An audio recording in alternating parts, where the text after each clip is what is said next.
Aizēja nogriezt matus vai sakopt bārdu, un tevi vēl sacienās ar tikko ceptām pankūkām. Pie tam maksāt varēsi, cik vēlies, nevis pēc noteiktas takses. Neticami? Varbūt, bet Ziemassvētku laikā viss ir iespējams. Gribas palīdzēt tiem, kuriem iet grūtāk nekā mums, jo mums visiem iet ļoti labi. Mums tiešām visiem ir ļoti labi.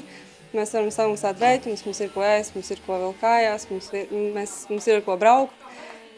Ir cilvēki, kuriem tā visu nav. Varbūt mēs varam kādam kaut ko palīdzēt, kādu uzcīņu.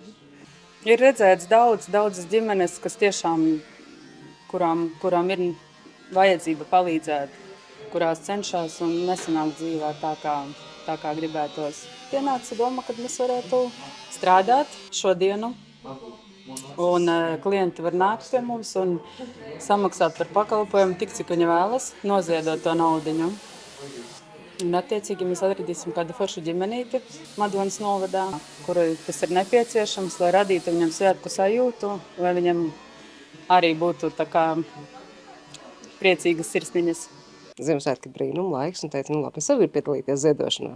Vai jūs gribat, es jums atbraukšu uzsakt pankūkus? Viss, kas nāk, dabū pankūkus. Viņa teica, jā, forši, labi. Nu tā. Tā mēs sadarbībā veidojam Ziemassvētku brīnumu. Ja godīgi, es neskatos, ka tā ir labdarība. Tā ir vienkārši dzīves sastāvdaļa, kad mums vienkārši viens otru kaut kādā veidā jāatbalsta. Ja mēs varam šādi ar saviem matiem atbraukt,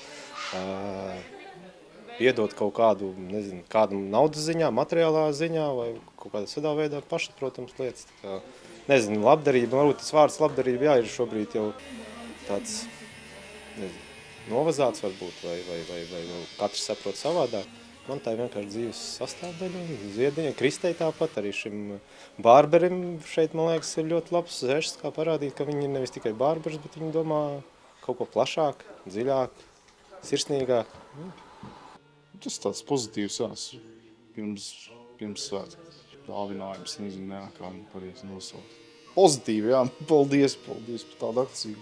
Paldies meitenēm, paldies par iespēju tādu, ka var atnākt sakopt sevi labdarība, kur var pacienāties, un forši, ka tā naudiņa aizies tiem, kuriem tā būs nepieciešama.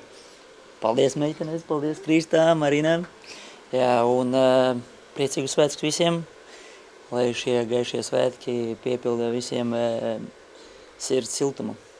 Paldies. Te gan jāpiebilst, ka Madonas barbariem šī nav pirmā reize, kad sirdis tiek atvērtas līdzcilvēkiem. Ik mēnesi viņi mēro ceļu uz netālo Grašu bērnu ciematu, kur dzīvo bērni vecumā no 2 līdz 17 gadiem. Šomēnes Grašu bērnus safrizējuši citi ciemiņi, līdz ar to arī radusies doma par šādu labdarības dienu, kas tiktu veltīta kādai ģimenei. Un te nu jāuzsver lielais paldies gan meistariem, gan atsaucīgajiem klientiem, jo rezultātā no ziedojuma naudiņas iepriecinātas tiks pat vairākas ģimenes.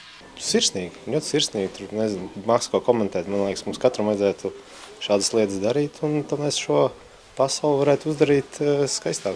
Sandra Zariņa, Andris Milnis, RTV.